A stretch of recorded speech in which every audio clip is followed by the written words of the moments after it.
So, Curtis, we talked earlier before we started recording about that your Broadway sign up there, and I know that you trained as an actor earlier, so kind of in a previous life, and I just wondered how that training has impacted on your coaching, on the way you think about the body.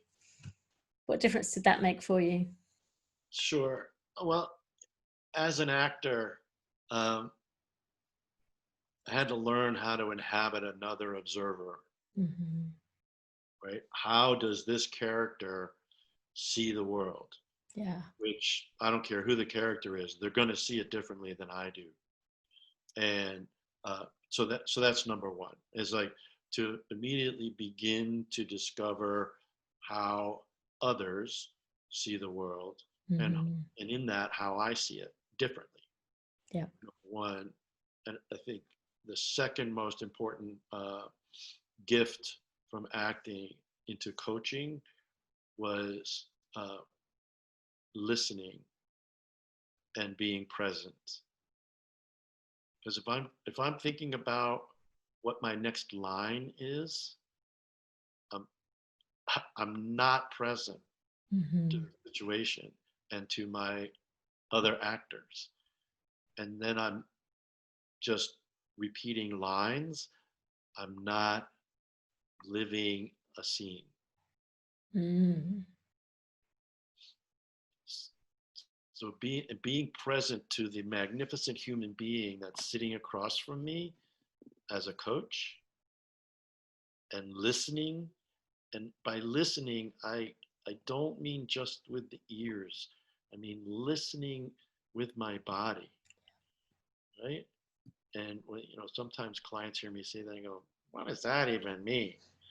And I go, well, there's some things that you'll just have to feel your way into, right? It's like you can't really know it until you experience it. And so those are two or three of the key gifts that I would say, at least the schools of acting that I went to, brought to coaching. And I'm curious for myself as much as anything else, how do you learn to inhabit another personality, another person, to see the world? How do you get out of your own observation point and into someone else's observation point? Yeah, it's a fabulous process, and the brilliant thing is the British, and I'm speaking a little bit out of school because I haven't studied, but what I understand from reading people like Laurence Olivier and John Gielgud and those kind of brilliant actors, Mm-hmm. They have a way of inhabiting their character from the outside in. Mm-hmm. So they will take cues from the author. Let's say the author says he wears a bowler hat. Right there is like, I am going to get me a bowler hat and I'm going to put it on my head, because wearing a bowler hat is different than wearing any other kind of hat or no hat. Mm. Right? Because that's going to shift the observer right there. Yeah. Or you could hardly see the limp in his left leg that he got when he was attacked by a dog at the age of 5. Right? So that tells me, okay, I have a limp in my left leg, but I was also probably traumatized. And I can create a narrative around that young boy to support whatever it was authors don't put things in unless they're important. Yeah. Good ones, right? And so we could take our cues from what the author is telling us to help us build it that way, right? So that's the outside in. So I give myself a limp and a bowler hat. Okay. We're off to the races, right? And it develops from there, right? It's just, and then I'm interacting with other characters and what they're seeing, and that's the beauty of rehearsal, that you get to develop it over time and try things out, and the director will go, that's terrible, don't do that. Whatever, and you go, okay, but it's from a place of experimentation. And from the Stanislavski world, it is more of the inside out. Mm-hmm. What is the psychological or phantomological makeup of this character? What makes them tick? So in this case, it'd be, so how does this character breathe? What formed him into the character that he is? Mm-hmm. Right. So those are the two different ways. And so for me, I like to use both. I love it, because it's thinking through the psychology of it. How might they be thinking? But it's so clearly bringing the body into it somatically. If I embody someone who's got a slight limp in their leg, and again, that thought of the trauma, what brought that along, or even, let's say, putting on a bowler hat. If you're wearing a bowler hat, you're probably not wearing jeans and a t-shirt. You're going to be in a suit. It brings the whole thing with it. So there's even something about how am I dressed? Does it suddenly bring my shoulders back? Oh, my embodiment shifted. Now what's that doing to me? Brilliant. Yes. I love Exactly. it. Yep. That's And fantastic. probably have a brolly too. It's all one, right? It all goes together. So yeah, it's a lot of fun. Yeah. Yeah, but I can also see, in terms of with clients, that maybe kind of getting them just to, try a slightly different embodiment, that's how this could be applied as well in the coaching. Let's just try shifting that little bit, see what happens. Absolutely. And one of my Richard Strozzi Heckler, my somatic teacher, one of his favorite quotes that I remember is him saying, "Your body is shaped perfectly for the life that you've lived." Mm.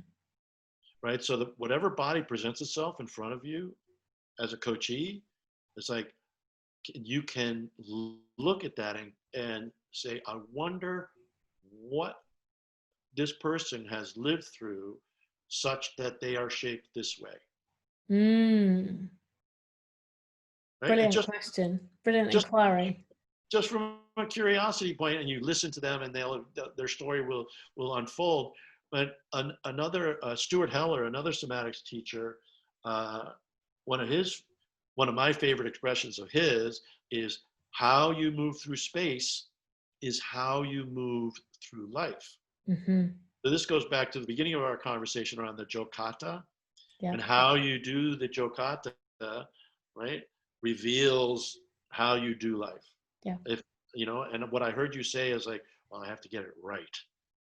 Okay, that shows up in the body in a certain way.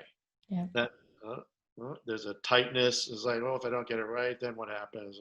So, yeah, it's.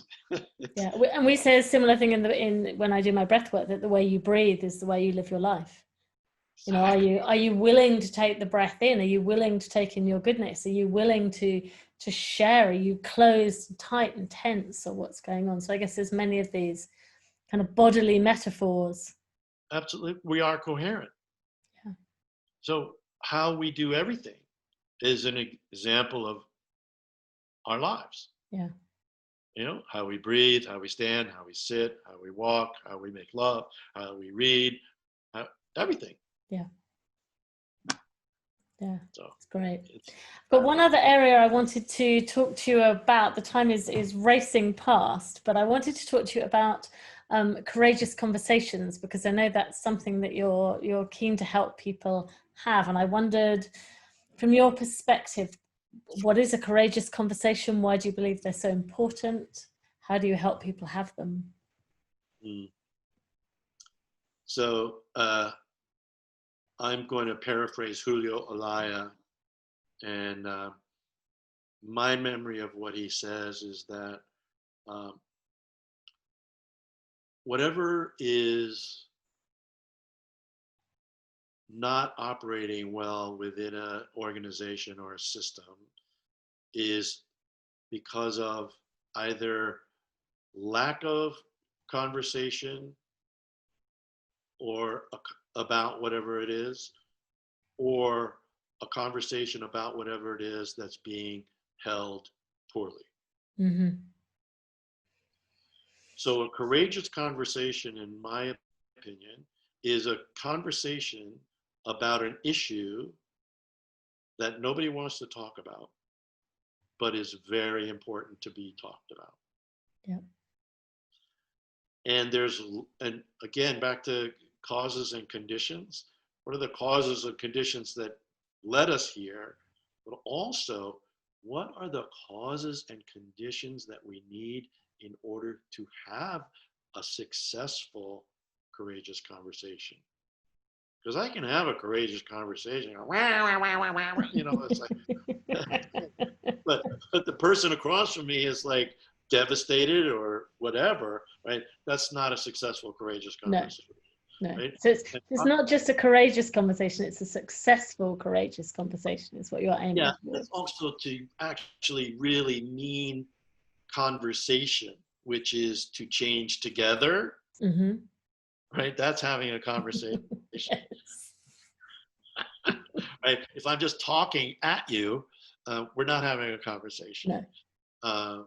And so a courageous conversation is one that's really important to me, and whatever the situation is, to have. And then as a coach, right, what are the conditions that need to be in place to support you being successful in having this conversation? Right? It's like, I remember this wasn't really a conversation, it was a request that I made to my partner Cheryl, and because we were talking about getting married, and neither one of us wanted to get married, but our friends were saying, well, why don't you have a commitment ceremony or something we can celebrate you guys? And so one morning I was at the breakfast table and she was across, there was a big open space in the recycling closet with bottles and cans, and you know, she was doing the recycling, and I chose that moment, right? To say, well, what do you think about having a commitment ceremony, honey? How did that go? Not well at all. It wasn't like it was she got angry or anything like that. It's just she just didn't understand what I was talking about. No, bit out of the blue. Yeah, it's totally out of the blue. And it just landed like a lead balloon, and we still haven't had the commitment ceremony. Oh goodness! But that's what I mean by context. Context is everything. Everything. Yes. And you can say whatever you need to say within the right context, right? If you know who they are, you know who you are, and you set the right context, you can say anything you need to say. So what's the context we need to set? And there's no guarantees. Right? You know, it's like you do the best you can, and it could blow up in your face. Well, this goes back to the old thing where we can only manage ourselves, we can only change ourselves. We're not responsible for how the other person reacts, what they do. No, I can have a pretty good idea how they might react, and I can adjust myself in a certain way. But to your point, it's really their call. Yeah. Right? How they want to respond to it. And no matter how they respond to it, then it does come back to me in how I respond to that.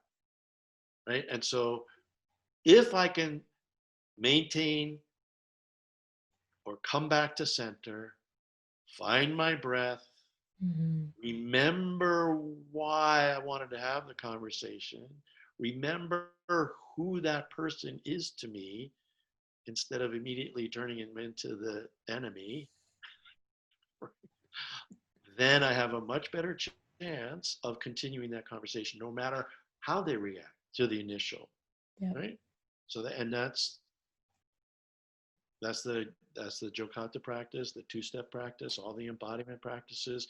Is like another Strozzi expression is under pressure, humans revert to what they've practiced the most. And I guarantee you, still after 30 years of working with somatics, I still haven't practiced being centered in an argument more than I practiced not being centered. Just saying, that's me neither, if I'm honest. But that doesn't mean stop practicing. No, absolutely. Right? Absolutely. It's like the other day, this guy was speeding up our road, and it's a big, long straightaway. So a lot of people like to speed a lot. And it's right in front of our house. Yeah. And I went like this to stop him, to slow him down. And he stopped his car, he rolled down his window, and he goes, yes, And I go, I would really appreciate it if you could temper your speed around this house. Pretty much like that. 10 years ago, or maybe last month, right? Depending again on the context, it could have been, rah, rah, rah, rah, rah, right? And he heard me. I don't know if it'll change his behavior, but I wasn't an idiot. Yeah. So it's managing ourselves as much as anything else. If we can manage ourselves to the best of our ability within that context. Do you know what a backhanded compliment is? I do.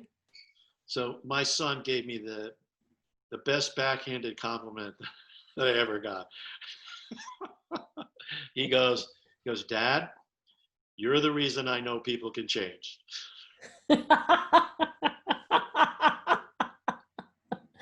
That is beautiful.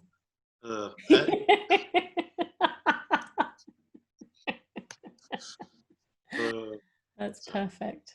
Perfect. Curtis, we've pretty much come to the end of our time together, but I guess two last things. One is, if people want to find out more about what you're doing, where you are, where can they find you online, or other ways to reach you? CurtisWatkins.com. That's pretty easy. Okay, perfect. And I guess, do you just have any last thoughts, comments, anything else you'd like to share with our listeners about coaching with the body, or anything else you want to share with us before we finish today? If you have an inkling that this is something that you might want to do, go for it. Go for it. Just trust yourself and go for it. It's a fabulous field. On that note, as you've said that, there are a lot of, we've already discussed that it's a pretty unregulated industry. And in terms of people getting good, high quality training, where would you suggest? What might be some options that people might look at if they are interested in going further? Well, you can't go wrong with Mark Walsh. Indeed. I can certainly vouch for that. Yep. And his Embodied Facilitator Course is brilliant. And I've already mentioned, so the Strozzi Institute for Somatics. Mm-hmm. Stuart Heller, I believe, is still teaching. He has online stuff around somatics that's brilliant as well. New Ventures West is a great ontological coaching school. James just retired, but I'm sure he didn't replace himself with, people that aren't as equally talented as he is. And then, of course, Newfield Network is also a brilliant ontological coaching school.